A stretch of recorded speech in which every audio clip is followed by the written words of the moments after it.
What is up, everybody, and welcome to the All-NBA show powered by FanDuel, America's #1 sportsbook. Get started with $150 in bonus bets if you win your first $5 bet at FanDuel.com/AllNBA.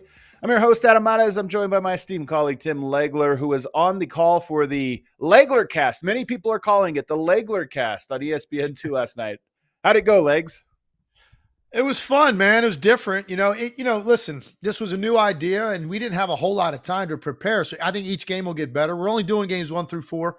My first taste of it, I thought it was pretty cool. I got to put on a VR headset, which was really different, and sort of jump onto the court to break down plays as if you're standing, on the court. You're getting my first person view of what that would look like.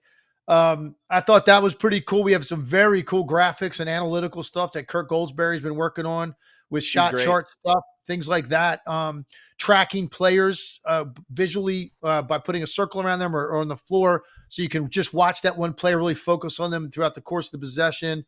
We had some cool toys, and I think each game's going to get smoother. I thought the best part for me, 90% of it was myself, Ryan Ruocco, Kirk Goldsberry, watching the game, man, and calling the game. Like not your typical play-by-play describing the action every time. Like Ruocco had a different role. He was hosting.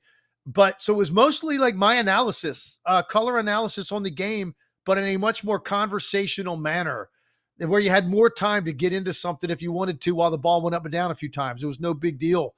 That part's cool because obviously you can't do that very much when you're actually calling a game. So all in all, I thought it was fun, man. Curious to get feedback from people. I think each game will get better and tighter, and the stuff we're doing, the toys, will be better. Shack Attack in the comments says, great job, Legs. The cast was great. I liked it better than the OG broadcast. And you mentioned, so let us know in the comments. I'm curious what people, this is like a new thing. And I'm one of these people that thinks about this. Part of it, my role, but just general curiosity about media and the presentation of the game. These new toys are awesome. VR, the ability to pull up all these new graphics and stuff, but they have to be integrated properly. They have to be like a stepping stool to telling the story of the game. And so for me, you're obviously the perfect guy to do these types of things. So for me, it's like you can overdo that. And I've seen football broadcasts that overdo it. And you're like, okay, it's a little bit too much.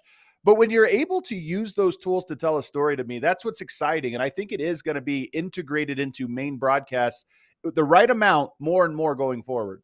Yeah, I think that's the plan. And I think that's why I was pretty honored to be the guy that's kind of giving this thing a test run. And you know what's funny? Full disclosure, we had one little rehearsal on Monday night. The first time I ever put a VR headset on in my life. Kind of walked through some plays.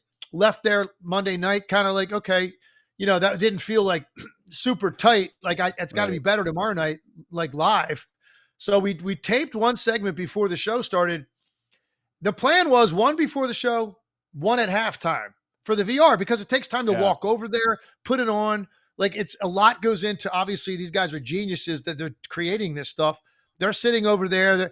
But as it turns out, I think the first time I did it, they were surprised at how like easily I picked it up and I did it the first time.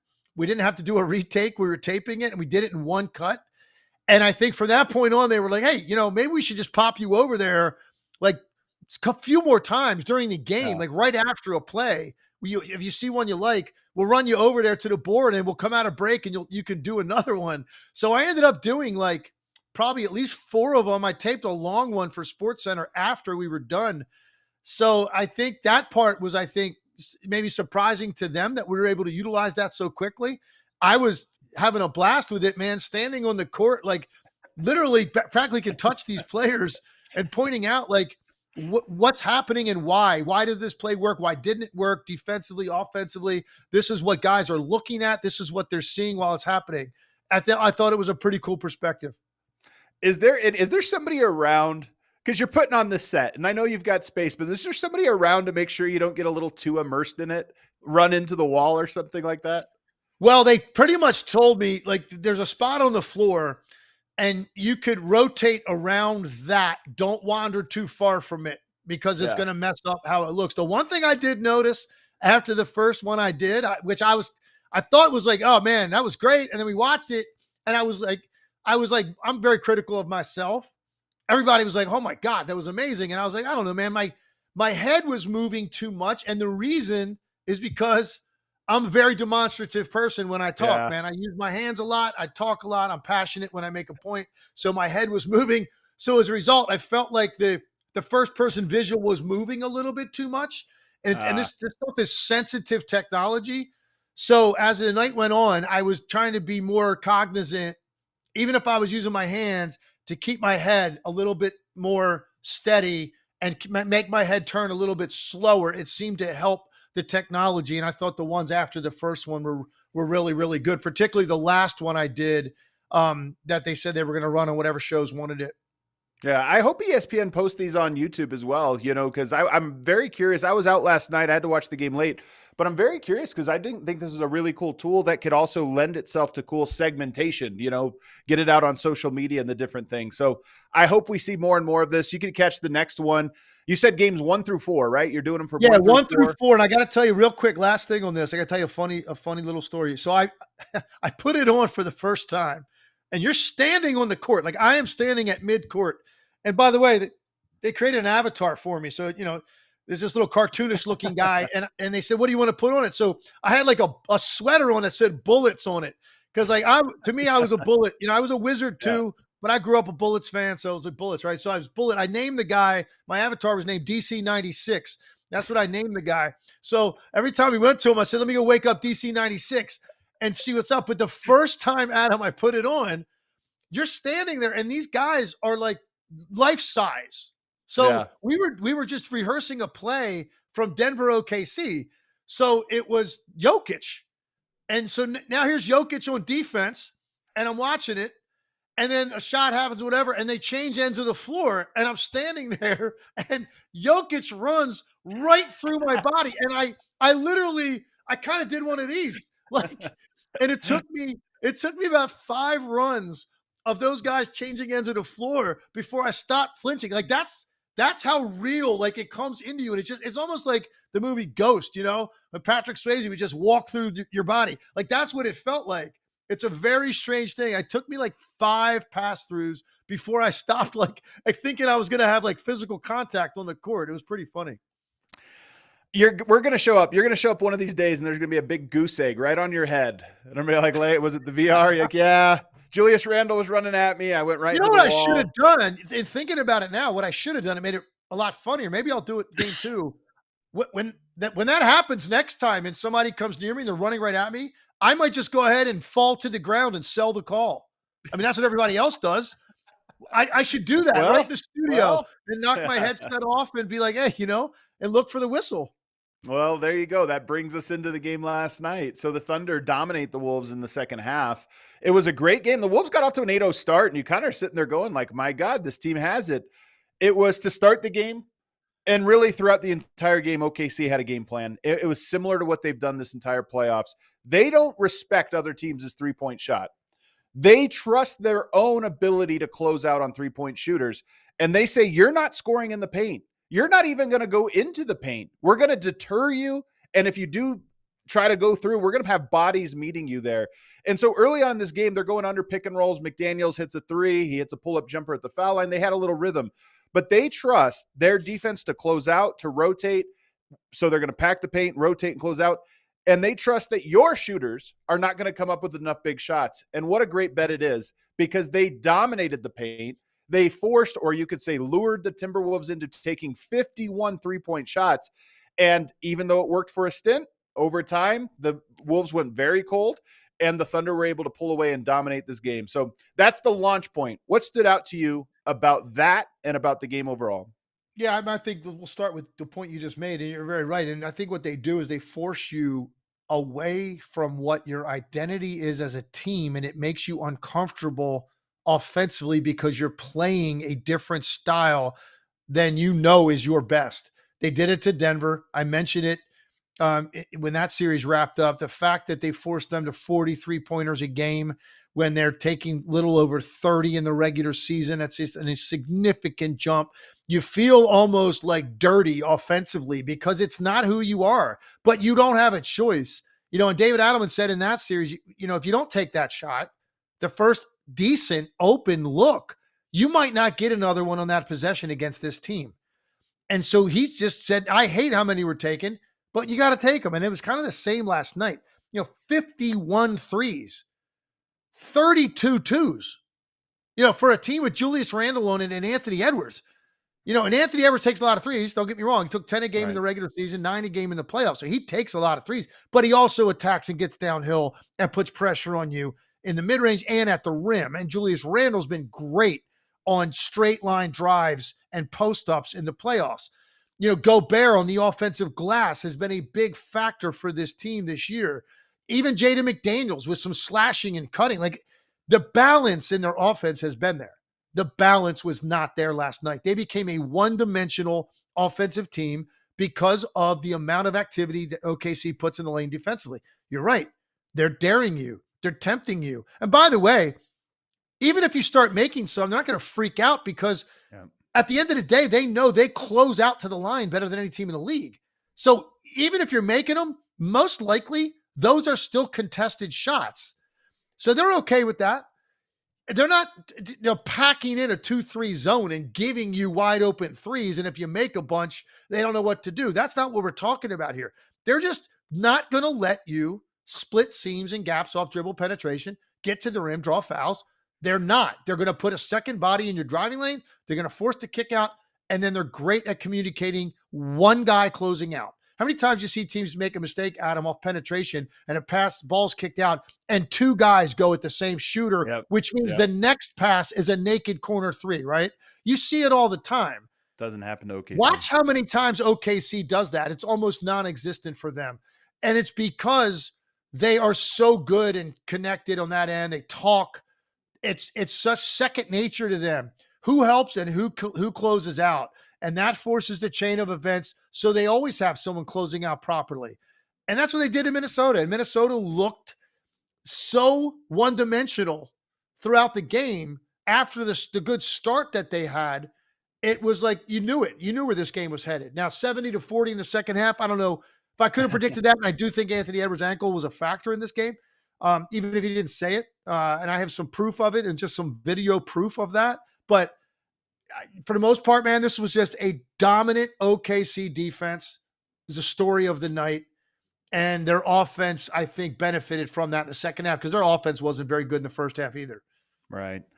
And to your point about the closeouts here, this is what we were talking about last round, or maybe it was even in the first round, where we said, you look at the tracking data and it says open threes. We're giving up open threes. But there's a difference between the Cornet contest, which is where a big guy just kind of jumps up 10 feet away and just tries to distract the shooter, versus somebody charging out full speed, hopelessly contesting. You're not going to get the block, but you're still running full speed and putting the hand up. And that's what OKC does. So they give up a lot of open threes, but they're not really open. They're more difficult open shots than your average open shot. And that's their superpower. Their other superpower legs, and this is why I thought game one was so fascinating, is that they're so deep they can play a completely different roster in this series than they did the last one. You get Kenrich Williams, who gives you really important minutes, did not play in the last round. That wasn't a series for him. You get 13 minutes out of Isaiah Joe. He was pretty much unplayable in the last one. He plays a little bit more. So they have not only depth to get through a series, but they have depth to adjust series by series and play different guys. And they use that advantage in a variety of ways. But first of all, just on the idea that they're playing two guys in the series so far that did not play in the previous one. No, I know. It's amazing. And I was kind of wondering myself about some of the rotation choices earlier, because I watched them so much this season. That was like what you loved. Man, they're going to play 11 guys nights that are close games. They've played 11 guys. And people just don't do that. Steve Kerr said he was going to do it in Golden State before the season, and he did for a while, but it became impossible to maintain that. Oklahoma City did it pretty much the entire season. But look, they did have a lot of fourth quarters that didn't matter to them. because of their margin of victory. And they had a lot of nights where they were able to go a little bit deeper. But even in games that were one possession games, they had 11 guys in the rotation, a lot of nights, but they shortened that and they were playing kind of 8. And then maybe a 9th guy would get, 6, 8 minutes, and that's it. And now you look at, this game and you go, Isaiah Joe, they put him in like regularly, like they did in the regular season. He didn't play as much, but he was inserted. Like he disappeared, and he's a guy that had a really good year for them. He shot 40% from the 3. He's a good on-ball defender. He was playing like 20 minutes a night, and then he was just gone because they shortened it up. He got a chance to play. Their depth is amazing. Their commitment and effort are what stand out. And the amount of times the ball hits the floor, and there's one of their guys, the first one on the floor to the ball, stands out. Their relentlessness in pursuing penetration from all angles, knowing they've got to go cover 15 feet to get out to the line, and they make the play. That's hard to do, man. It's hard to convince guys to do that to that extent. But they have bought into it because they believe this defense, this formula for winning, can sustain bad shooting nights. And last night was a good example. They were not very good at all in the first half. They still led, but they weren't very good. And eventually, you know what? The defense triggered enough open floor opportunities, and it kind of uncorked their offense, and they put up a respectable number. They know this formula can lead to a championship, so they're bought into it. And it's, for a coach, man, you can't ask for anything more. Like selflessness. That's what defense is about in this league at the highest level. And they've all bought in. Even their best players really defend, like, conscientiously. That's a hard thing to get a team to do. And it's that versatility. I mean, so much of the discourse about playoffs are this coach didn't make enough adjustments, didn't do enough. When you have 12 playable players, the adjustments are so much easier because you have guys you can go to. We have options, and having a Kenrich Williams and saying, okay, Gobert's on the court. Well, they're not going to post him up. So we're going to put a versatile defender on the floor so that we can run a different scheme in Kenrich Williams, and it's going to work. And it worked to perfection last night. But here's the other thing, and this gets to the main story. If you just look at what everybody's talking about today, the main advantage that having all of these playable players gives you is the Thunder do not care if anyone on the roster fouls out other than Shai Gilgeous-Alexander. You obviously don't want Chet to foul out. You don't want Hartenstein. That puts you behind the 8 ball, but you have guys that can fill in the spot. Shai is the only irreplaceable player. Lou Dort can foul out. Caruso can foul out. Wallace can foul out. So as a result, they get so into you physically on the perimeter. They rotate so hard, and they just set the tone and dare the officials. They say, hey, we're elevating the physicality of any given game. And if you call fouls on us, so be it. We'll just put Wallace in for Dort. It doesn't matter. And that is, I know people are upset about it, and we can talk about that, but they understand their advantage is depth. And they say, we have 48 fouls to give between our rotational guys. 48. We'll use them all if we have to. Yeah, and I think they also follow the credo that they're not going to call everything, because their activity level with their hands and they're raking down. You create so many basketballs that become dislodged. They're right. They're not going to call all that stuff. Some of them are fouls, some aren't. They're the most active team I think maybe I've ever seen, top to bottom on their roster, with their hand activity, either when you're trying to make a pass and you've picked the ball up, or just off live dribble going downhill. They're sliding and raking at the same time. They never just concede that, like, they're going to slide their hands back and just try to keep you in front. They're always poking and prodding at the basketball, and they cause you to be sloppy. Some of them, yeah, sure, they get away with some whistles. I mean, yeah, but I don't think anybody that's ascribing to a theory right now that either one, like, there's some sort of just constant fouling that takes place on a part of OKC and that the league's ignoring, the officials are ignoring. I don't buy that. I just think that referees even tend to get caught up in the team that's more aggressive.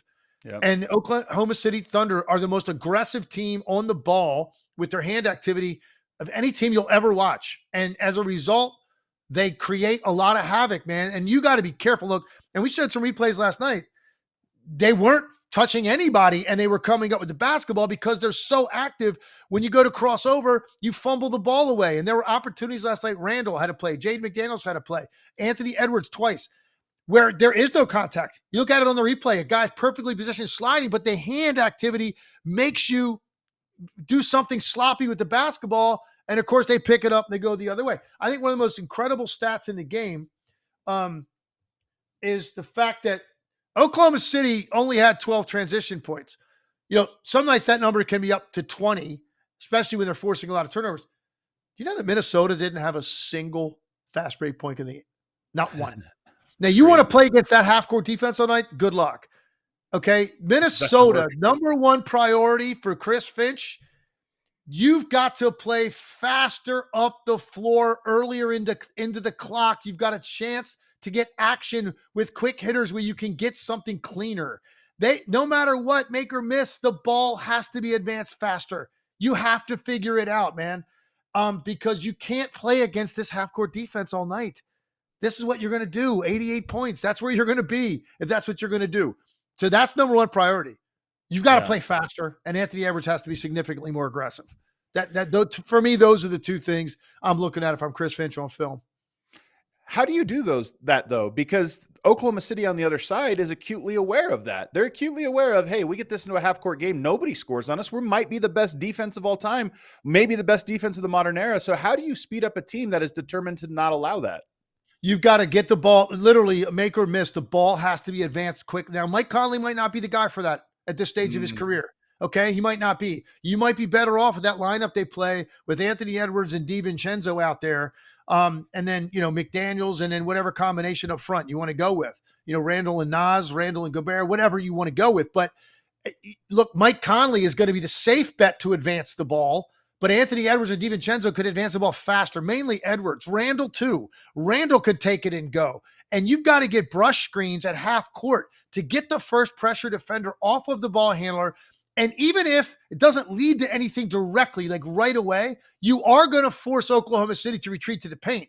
Well, now you could get some secondary stuff where you hit a trailer or you swing the ball and there's a closeout. You can attack the closeout to get into the paint.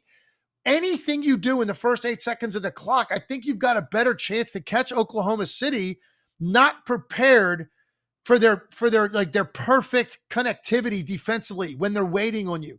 You got a chance. When guys are a little bit misaligned, they're still running back, they're getting positioned. Maybe you get a matchup, a cross match that doesn't lend itself to what they want. I just think you've got to figure out a way to get shots up earlier in the clock. Too many of these went into the second half of the clock or into inside 10 seconds. They're playing against a half-court defense the whole game. It's the best in the league. It's one of the best this league's ever seen, if we're being fair. And Minnesota didn't do anything to speed that up, create some space for themselves. I thought they were playing too slow, and that's going to absolutely get you pulverized by this team defensively. They're just going to maul you. Yeah. The last piece of this, Julius Randle has himself a nice shooting night, 9 of 13, 5 of 6 from the field. He gets 28 points, 8 rebounds. I think you look at that and say, okay, this looks pretty good. The 5 turnovers stand out, and more important than the 5 turnovers, this is a team that is going to require you to be very smart because they're trying to lure you into turnovers and to fast breaks and to missed reads. They're going to swarm you. This is a series that it's hard to operate from the block. It's hard to operate from the elbows. Denver saw this last round with Jokic. It was very hard to get him the ball there and run your offense because they're going to swarm you and then close out. Randall, I thought, did not do a good job. He scored well, but I thought he missed a lot of reads as the game went on, where he started to try to force things, or they're giving you something and he wasn't seeing it or wasn't seeing it quick enough. I think one of his problems last night, he got caught trying to give the ball up when Oklahoma City was halfway to him. Okay. Because he's going to draw a second guy. They're going to play smaller guys on him. This isn't a situation where you're playing against the guy, Julius Randle, who's not going to win those. He's going to win those if you play with a smaller guy. He's too powerful. He's skilled, strong. He gets to his left hand. And I thought Oklahoma City really, really, really overplayed his left hand, and to more than I've seen any team be able to pull it off. So they're better at it. He's still going to get there enough. He wasn't patient enough to keep his dribble to the point the second defender fully commits.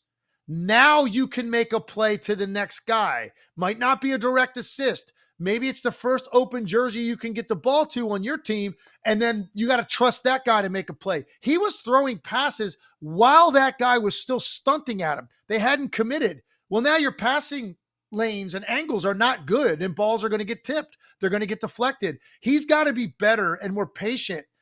Keep the dribble. Another one or two. He's strong enough. Most guys, I wouldn't say it's a good idea against OKC. You dribble one time too many, now it's like that feeding frenzy on the ball. He's big enough and strong enough, and he's improved his vision and where he's looking to the extent he can wait for that guy to practically get in his lap. Now the read should be obvious to him, and you're going to get something cleaner on the weak side. He wasn't patient enough with that, in my opinion, last night, because he's been really good with that in the postseason for Minnesota. And last night, and his numbers reflect it. 1 assist, some of that's terrible shooting, but 1 assist to 5 turnovers. That's not what Julius Randle's been this postseason. He's been flip that. That's what he's been. And he wasn't able to really impact the game as a playmaker last night at all. Yeah.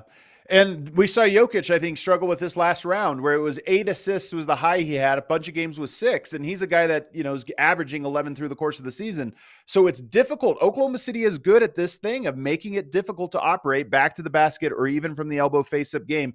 Difficult to collapse the defense and make the read because of how hard they scramble, how physical they are on ball, and just how many smart defenders they have there. So Randle, to me, you're right. He's been great all year. 28 points feels incredible. He's not going to shoot 5 of 6 again in the series, I don't think. But the assists and the turnovers are going to be a large part of what he can handle and how far they go. What else stood out to you about this game? Is there anything else from Minnesota's side that you look at? And because this was a blowout, there's no way to sugarcoat this one. This did not look like this series will be close if it was just the one game. So why can the Timberwolves make this closer as this goes on? Well, the one thing we didn't get last night at all was any electricity whatsoever from Anthony Edwards. I mean, Anthony Edwards, by all accounts, is the second best player in this series and the best player from Minnesota. And he's a guy that probably got some first team all league votes. He's certainly a second team all league guy, and is very combustible, man. He can go off. So he didn't. Now, let's give a lot of credit to OKC's defense, but come on, man, guys on that level that can get their own shot as easily as he does, you're going to have at some point a splash in the game, like a 6-minute stretch that's about you and your greatness. He didn't have any. Now, he didn't say they deflected the stuff on the ankle after the game. I'm certainly not making it an excuse. Oklahoma dominated them in the second half. But come on, the guy didn't take one step back jumper going left in the second half of the game. It's his favorite shot on the floor. And I got news for you. I don't care who's guarding him. If you put Lou Dort, if you put Alex Caruso, if you put Kaysen Wiggins, I don't care, or Kaysen Wallace, I don't care. He can get the shot off against anybody he wants. Doesn't mean it's going to be a high-quality shot or it's going to go in, but he certainly can get it off. And they're down 10 in the fourth quarter. And go look at the film. 3 different times he had one-on-one coverage down in that 10 to 12 range. They're not going to win the game, but still that's obviously a deficit you can make up in the NBA. And he started to go. He pushed off with his right foot, which is what you do when you're going left for a step back. Your right foot's the important one. That's all of the force to generate the step back and separation. He did it 3 times, and he pushed off. He landed. You're like, okay, here you go. And then he just stopped, and he picked the ball up and swung it. I don't know. Was it? If it's not the ankle, then dude, you got to be a lot more aggressive, man. You got to trust it. You can't go down taking 13 shots. That's not what you guys were all year. So so I'm going to put it on him. Either it's your ankle, it was bothering you, and if it was, you didn't want to say it because you don't want people saying you're making excuses. I honor that. I admire that. That's fine, man. I personally think it was bothering him. Now, he's got 48 hours. It'll feel a lot better, I'm guessing, by game 2. Regardless, Anthony, they're not winning a game in this series unless Anthony Edwards is taking, probably north of 20 shots. And he didn't put any force into this game. No stretch felt like that was Anthony Edwards right now. 3 straight buckets, timeout OKC. He's done it every game all season. He didn't do it last night. Some of Yeah. it OKC's defense, some of it him, either physically or mentally. He's got to be a lot better, man. He put no imprint on the game, and he's the one guy athletic enough to be able to beat that perimeter defense sometimes with just his athletic ability and shot making. And he didn't get into that at all. So if there's something missing so far, we haven't seen Anthony Edwards remotely inject himself into it yet. I'm expecting a totally different response from him in game 2. Do you think it turned for him after the injury, or do you think this was right out of the package? No, I thought he played well early. I mean, he got to a mid-range. Dort fell down on the one mid-range. He makes a 18-footer, naked because Dort fell. And then he hits the 3, which was a step back, hits the 3. I think he had, I'm trying to remember, did he also have a driving shot that he finished early in the game? If not, he got fouled. So the start to the game, first 6 minutes, you're thinking like, man, he looks like he's got some bounce. He's ready to go. Then he rolls the ankle on that play with Caruso under the rim. And I just felt like from that point, of course, he went to the locker room. He came back. He was limping pretty good when he left. I was a little bit concerned. He played. It's not like he was out there limping around, but he definitely wasn't the same guy in terms of his aggressiveness. So I think it played a factor. So now let's see what he looks like at the start of game 2. I think it's going to tell you a lot about how he's feeling and like his mentality. These guys competitive, Adam. You and I agree from the beginning. The guy's got it in terms of wanting it. So I have a feeling you're going to see a hyper-aggressive Anthony Edwards in game 2. I think we will as well. Better see it because, to your point, it's just too hard for them to score without anybody putting pressure on the paint. They're the best maybe we've ever seen in this modern era at not allowing you to put pressure on the paint. So I want to see that because I don't think Anthony Edwards did it at all in this last game. The last part of this is Shai Gilgeous-Alexander. He goes for 31 points, 9 assists. I think 20 of those came in the second half. Here's the thing, not a very efficient night for him. 10 of 27. 11 of his 31 points come from the foul line. He goes 11 of 14. So this was an off night, but just 2 turnovers. He controls the ball. Like OKC, they're great because of their defense.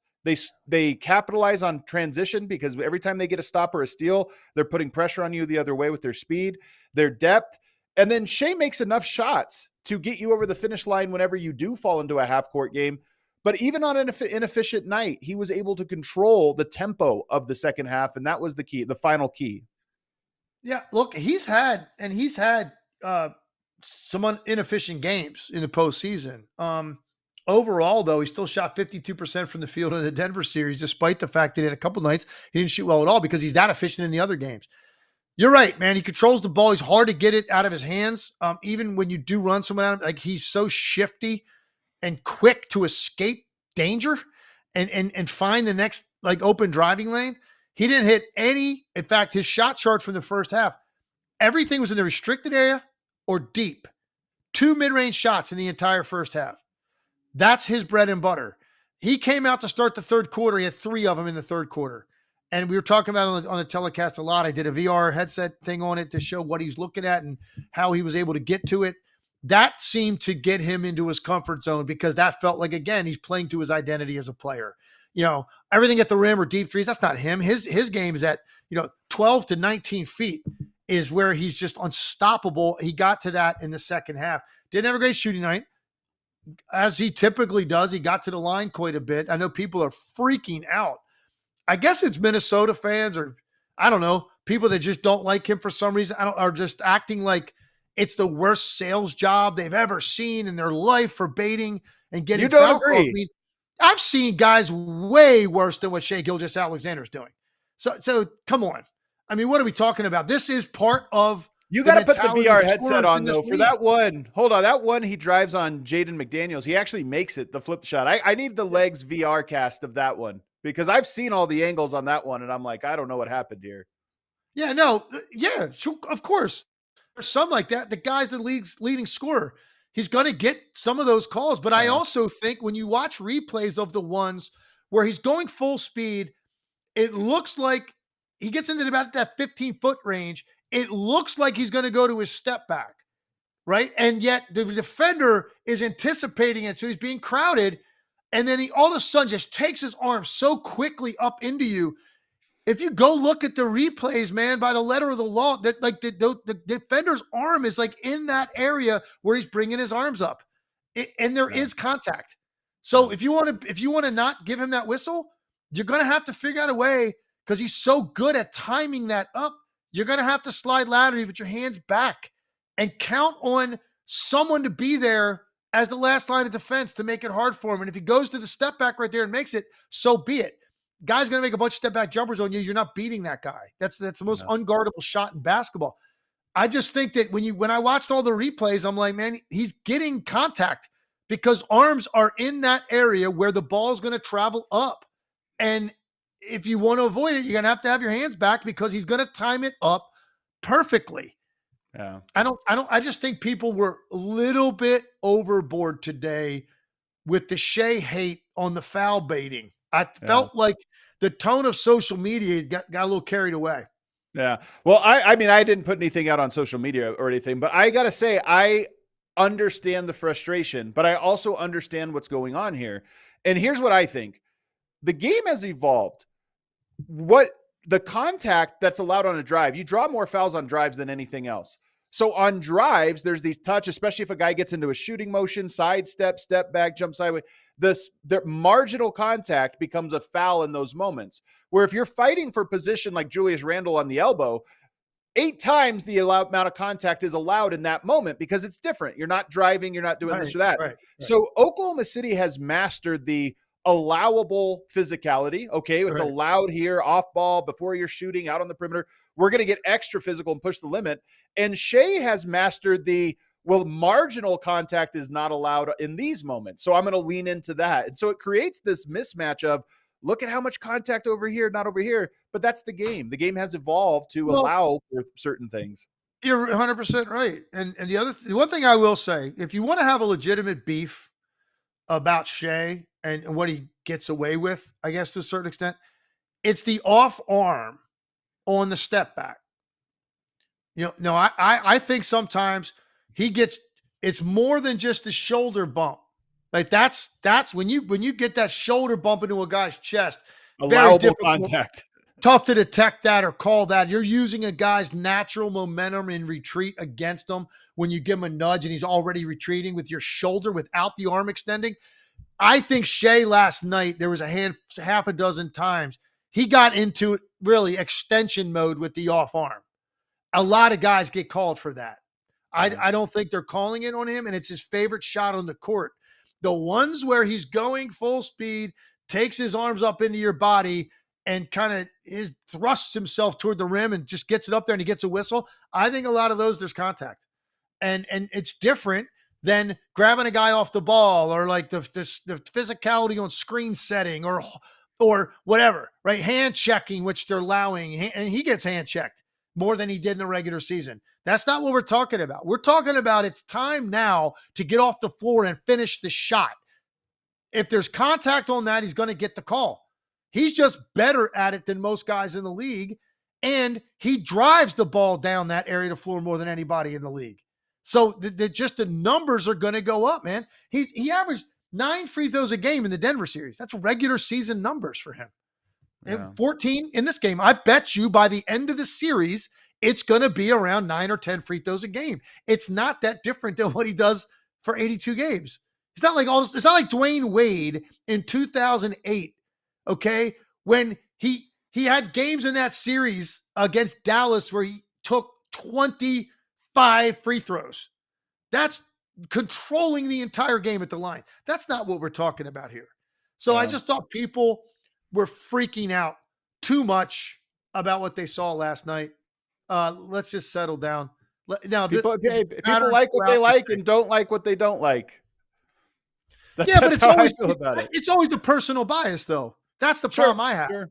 And I don't have one. So I don't have a personal bias toward any team or any player. So it's just, I'm just gonna say what I see. But like when you inject your personal feelings because your team is on the short end of it, I just like, okay, man, just be a little bit more fair about it and watch the replays and watch what's going on. Like I said, there's some stuff he gets away with.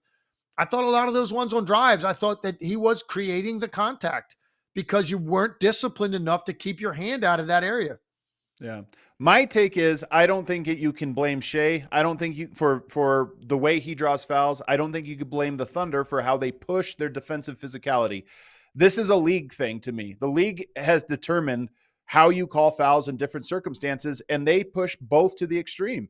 And why wouldn't you? You push every rule to the extreme, and they built a roster that is designed. That's why I say they go 12 deep, because they know we don't care about fouling. Shit, Caruso played 22 minutes last night in a win. You're not going to foul out in 22 minutes. So you might as well use them up and push the envelope. And they do that because, again, they understand it. To me, it's more. I got to ask you one question before we move on. I know we got a couple other things to cover. The thing that always confuses me is the theory or thought process. And I saw this on social media quite a bit this morning when I was just scrolling around. People thought about the game last night. And I see some comments in here along the same lines that Oklahoma City, by design, is getting favorable treatment with officials. Why would that be? That's all I want to know. The NBA wants the smallest market in the finals. You know, right. They want the lowest TV ratings possible. Right. They want the city with the smallest airport in the league to host the finals, where you can't even get an Uber Black, for goodness sakes, at the Oklahoma City airport. That's what the league wants. With all these executives flying in and they're riding Uber X with a guy that's got 2 car seats in the back and you're getting a ride to the hotel. That's what the league wants. Like, I don't understand, why them? At least if you're making that case, make it about the Lakers or a big market team. Right. Like they'd say, oh, the league just wants the big market team. I don't understand when they say, I just saw someone say that Oklahoma City gets a different set of rules. Why would that be? Like, that's the only thing. There has to be a reason. Nobody can give me one. Doesn't make any sense, man. If you think they're getting the benefit of down on calls, that's fine. But you have to give me some logic behind why the league would enter into a conspiracy with the officiating to make sure OKC is going to get there. I don't get it. Yeah, I think OKC gets the same treatment every other team does. They're just better at exploiting it. That's my personal opinion. They know how to push the physicality in the right areas. They know how to draw physicality out of you in the wrong areas, and it works to their advantage. But that's a skill. I mean, that's every team has to figure out where their advantages are and then press them, and Oklahoma City does it really, really well. All right, let's take a break. On the other side, I want to talk about who has raised their profile for Tim Legler the most, who has outperformed expectations so far that you look going into next year and go, that guy's better than I thought. We'll do that on the other side. First, let me tell you about Vivid Seats. The NBA playoffs are underway, so there's no better time to be in the arena experiencing the playoff intensity in person. If you're trying to catch your team live this postseason, let us tell you about our friends at Vivid Seats. Vivid Seats is the best place to get your tickets for any live event. They have the best selection of games and seats, and every purchase is backed by their 100% buyer guarantee. Plus, Vivid Seats is the only ticket marketplace that rewards you for every purchase. So download the Vivid Seats app and start earning rewards towards free tickets. New Vivid Seats users who use promo code ALLNBA30 will receive $30 off their first purchase of $300 or more. Once again, click the link in the show notes. Go to vividseats.com or download the Vivid Seats app and use promo code ALLNBA30 for $30 off your first purchase of $300 or more. When it comes to playoff basketball, being there is all that matters. So experience it live with Vivid Seats. Also want to tell you guys about FanDuel. It's the best place to find all of your favorite player props. And now you can make the smarter play with new performance trends. This is actually really helpful. Want to see if a guy's hitting that over consistently, or maybe they've been flirting with a potential triple-double? Get the latest stats right inside the app and see who's heating up. The Caitlin Clark triple-double bet, that might be your go-to bet right now. She might average it, so it looks like. And once the game starts, that's when things get interesting. You can combine live prop bets into a same-game parlay for a chance to win big. If you don't already have FanDuel, it's not too late to get in on the action. You'll get started with $200 in bonus bets if your first $5 bet wins. So visit FanDuel.com/AllNBA to join today. Make every moment more with FanDuel, official sports betting partner of the NBA. Must be 21 or older and present in select states, or 18 plus and present in DC. First online real money wager only. $5 first deposit required. Bonus issued as non-withdrawable bonus bets, which expires 7 days after receipt. Restrictions apply. See terms at sportsbook.fanduel.com. Gambling problem? Call 1-800-GAMBLER or visit fanduel.com/RG. All right, back here, segment 2. Make sure you are subscribed. We're going to be back here on Thursday and Friday covering this Western Conference and Eastern Conference finals. We always talk about the games. That's why our schedule has broke the way that it has this week, because we want to watch the games before we come to you. Hey, Adam, real quick, before you start, real quick, I got it. You brought her name up, so I got to say something. Caitlin Clark. I heard you mention Caitlin Clark. Oh, yeah. All right, listen, man. Listen. If you want to encapsulate what her talent is and her greatness to this point, did you see the graphic So she had 25 and 10 assists in the second game, the game they played last night. They lost by 1. She had 25 points, 10 assists. She's in her second season. It just began. She's really 2 games into her second season. Yeah. She already has more of those than any player in WNBA history. Okay. Now, the other number was great. 20 points and 10 assists. So last night was 25 and 10. That was the graphic. 20 points and 10 assists. Right? She's already done that. I don't know how many times they said the number was, but the person that she passed for that number of times doing that required 400 games to do that. It took her 42.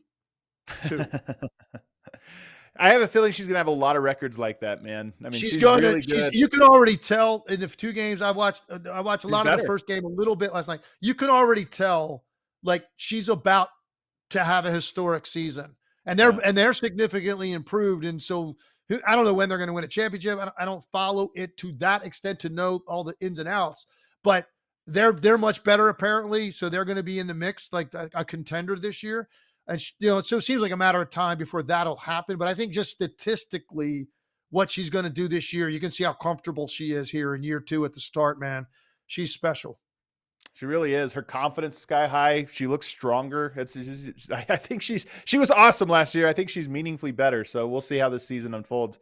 Let's go now though to talk about who has impressed the most in this playoffs. And this doesn't just have to be stars like, oh, they were the best player in the series. I mean, players that you had an expectation for what they were capable of, and they outperformed that. And I'll start with a guy just to kind of make sure we set the tone for what we mean. I think Alex Caruso has raised his profile in this playoffs. Everybody knew he was an elite defender. Everybody knew he was a good player, good role player. He's been one of the most important players in this playoffs. That's how dominant defensively he's been. And he's guarding every type of player, point guards, wings, centers. To me, Alex Caruso is now the guy people think of when they think of defensive X factor in the NBA.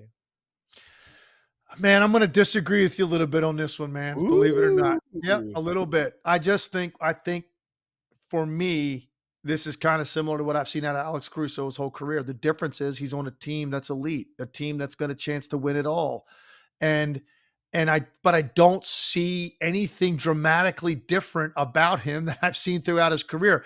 I feel like the Jokic game 7, it created the narrative that now Alex Caruso has become superhuman defensively. Like this is something we've never seen before in the history. Like I felt like it got a little carried away because I feel like Alex Caruso is doing exactly the same things he's done his entire career. He's no better defensively now than he was 5 years ago. He was this good then, is what I'm saying. Oh, he was really good, but no, man, he's not. It's just he's on a high-profile team. That's the only difference. He's got a lot of defense around him. It allows he's on a team where everybody's watching. I never watched Alex Caruso 1 minute of his career where I didn't think the guy was busting his ass to this extent defensively. It always stood out to me from the first time I saw him, and I was like, who's the goofy bald-headed guy with the headband on? Like this, that's like all over the place. And I was like, I didn't know much about Alex Caruso. Now I became a fan immediately. I've been a fan his whole career. It looks exactly as it has his whole career. The difference, he's on a team that's expected to win a title that was clearly the best team in the NBA. And so therefore, and listen, and so I get your point. I've said it myself, like role players that get 8 points a game on a championship caliber team, those 8 points are so much more lauded and glorified than that same guy getting 15 on a dog.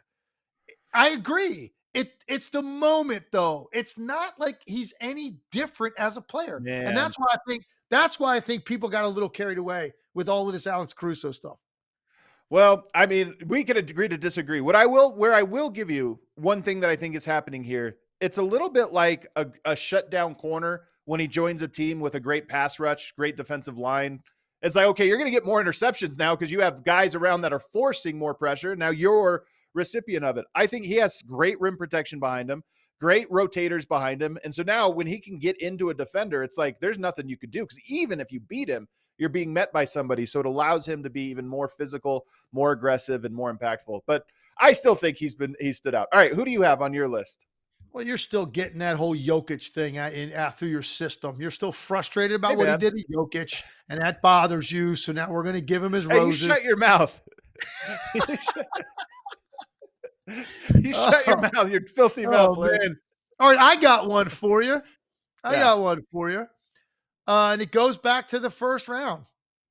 Actually, for me, I actually saw some things in Amen Thompson sure. in that series that, man, it's like by the end of that series, particularly what he did in game 7, he looked like a star in that game.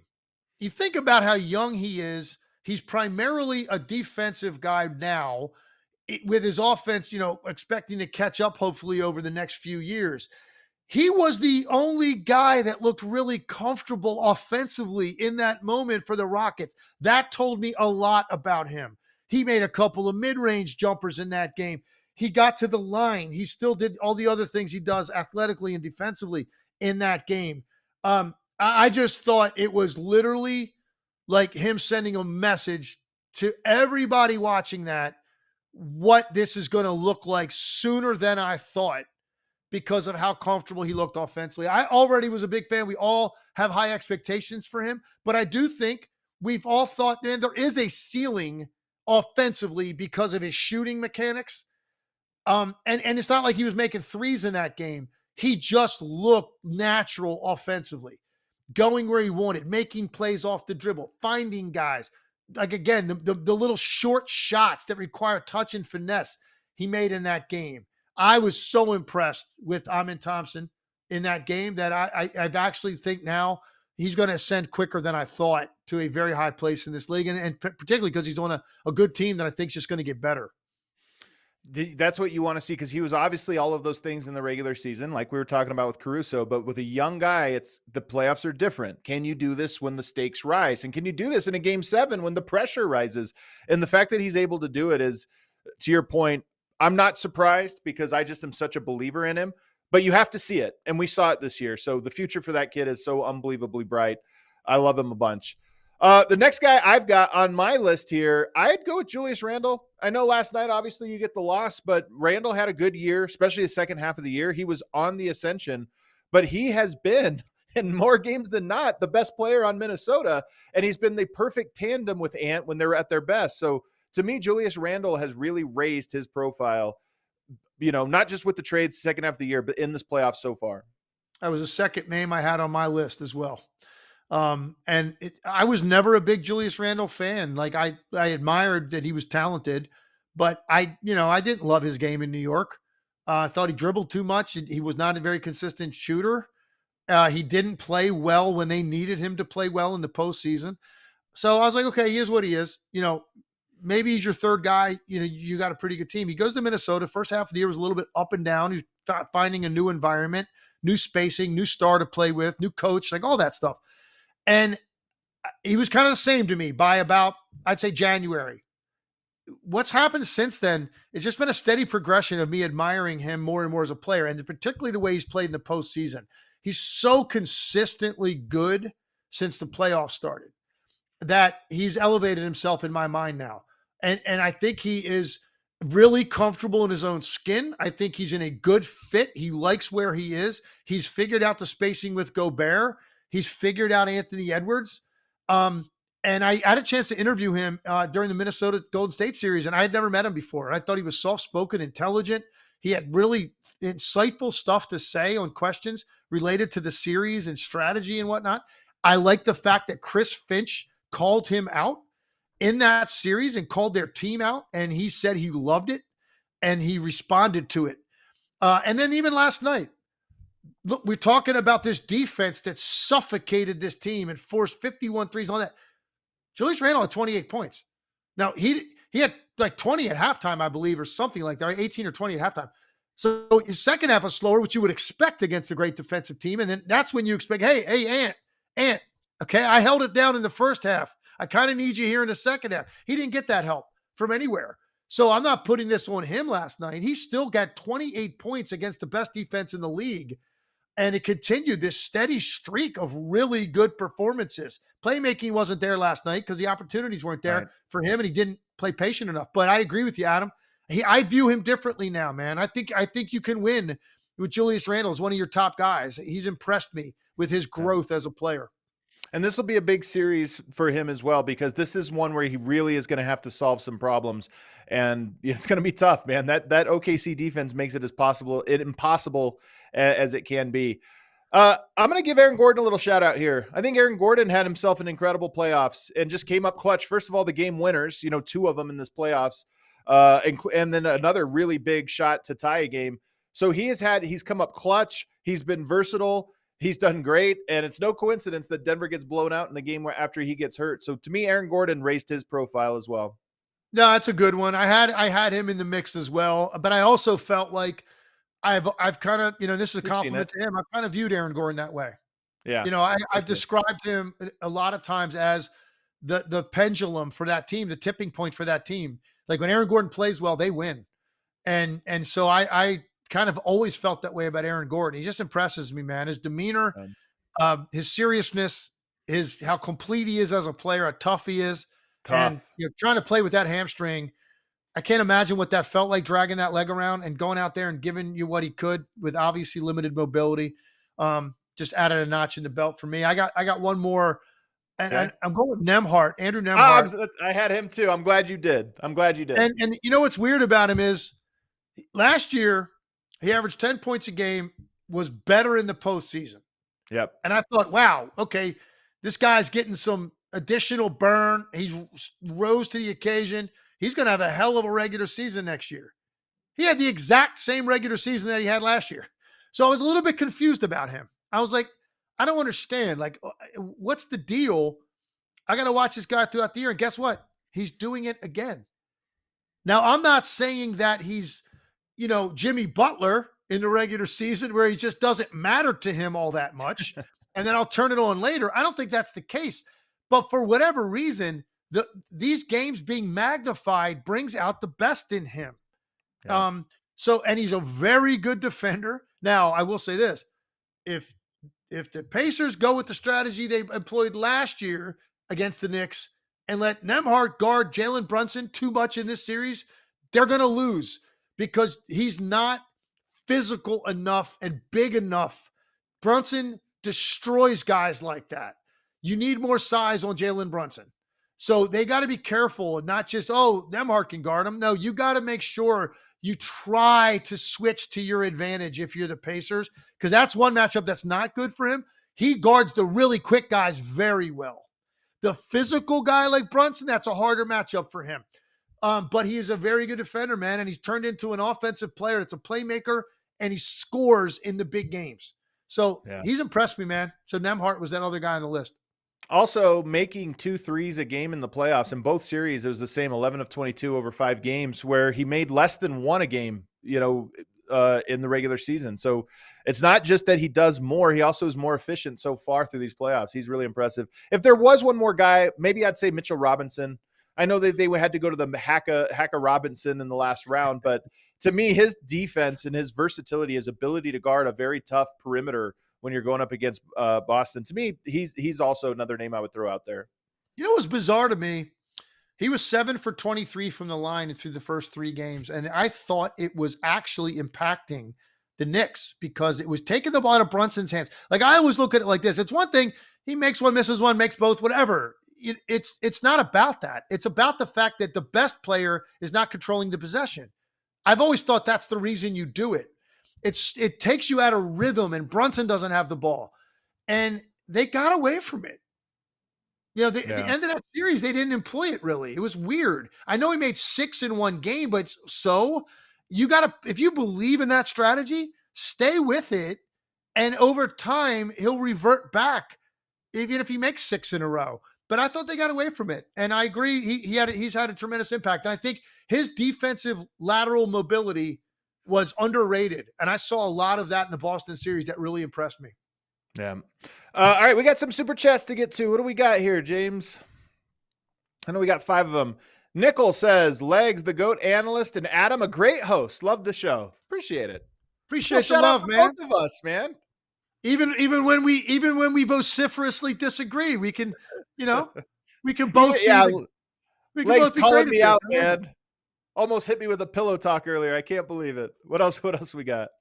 Walter Worthy, my guy, he says, screw the Bullets avatar. Legs will always be a nugget for me. There you go. I appreciate the love. I wasn't there quite long enough, to make that my, if I was good enough to be a Hall of Famer, I don't know that I would have gone in as a nugget. I wasn't there quite long enough. There you go. Psycho Blue says, B-Ball Cthulhu thinks Julius Randle has significantly outshined Ant this playoffs, and more players need to step up from the start of the game if Minnie is going to stand a chance. I agree. I'm going to echo that. I don't know if I'd say significantly outshined, but I do think he's been closer to like his best version more often, more consistently, almost every game in the playoffs. And he played well again last night and certainly came out ready with the big first half that had them in the game at halftime. And again, you're at that point coming out for the third quarter, you're like, okay, now it's got to be some Anthony Edwards time here, because I'm going to get more pressure in the second half. And that's exactly what happened. But unfortunately, Anthony Edwards just didn't have it last night. Yeah. What else we got, James? Psycho Blue's back. He says, P.S. Legs, thanks for pulling up on PHNX. Was nice to listen to actual analysis instead of rumors that I made up on Reddit that went viral without context. Well, that's my job. That's my job on here. Bring some objectivity to it, right? There you go. And by the way, he's going to be on DLLS Mavs podcast here in about 5 minutes. That's why we got to get out of here. But you can catch him over there talking Mavs. Should be a good one. Jay Kerr says Malone really shaded Jokic and was two-faced on ESPN by calling SGA the MVP after heavily lobbying for Nikola while the Nuggets coach. Agreed? Oh, completely, thoroughly disagree. I saw Malone's content. I don't know if you're talking about the countdown stuff or the post game. I saw him on post game at SportsCenter. I just think he basically was saying it feels like, right, foregone conclusion that it's Shai. I don't think he was saying he believes that. He made his case for his guy, and he believes Jokic is the best player in the world, and a lot of people believe that still. But I think the momentum was there for Shai and the team's success. If it's close, Shai was going to get it. I think that's really what he was saying. I don't think he necessarily thinks that in his mind, that's the case. I covered Malone for 10 years. There's nobody better in the press conference from a coaching standpoint, and there's nobody that knows exactly what words he's using than Michael Malone. So I don't think it was a shot at Nikola Jokic. I think he's making an obvious statement. Shai's the MVP, and he's just saying a thing. That's why he's the MVP. The one that got me was when he, right off the bat, the first thing he said on television was, "I'm here in Oklahoma City with the best fans in the world." That one to me, I think, was a little bit of a man, I didn't see that. Oh, it's now like his that, first line on listen, TV. man, I love Michael Malone, man, but that sounded a little orchestrated to me. That sounded a little bit the message sent, but he's got to love the Denver fans, right? The Denver fans didn't turn on him, did they, Adam? No, I don't. I mean, I don't think so. But Michael Malone, he knows what he's doing, and he's been a guy that knows how to get a jab. What I'll say I thought it was only you. I thought it was only you that turned on him. I didn't know it was the fan base. He's got a Denver Nuggets tattoo on his arm, man. So, he might feel a certain way right now, but we know he's got Nuggets love in his art. What do we got?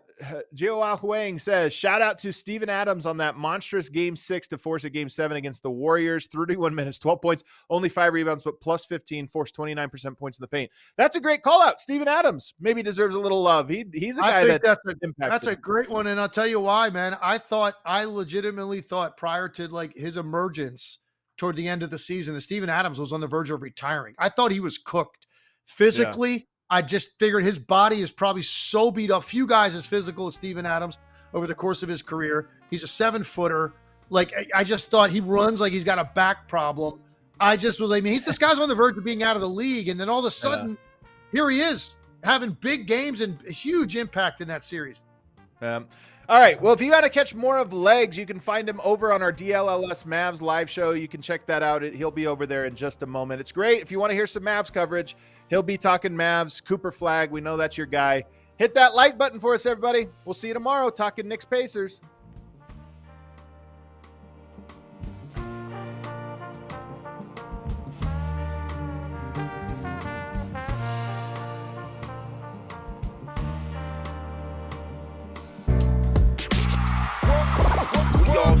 like the mayor.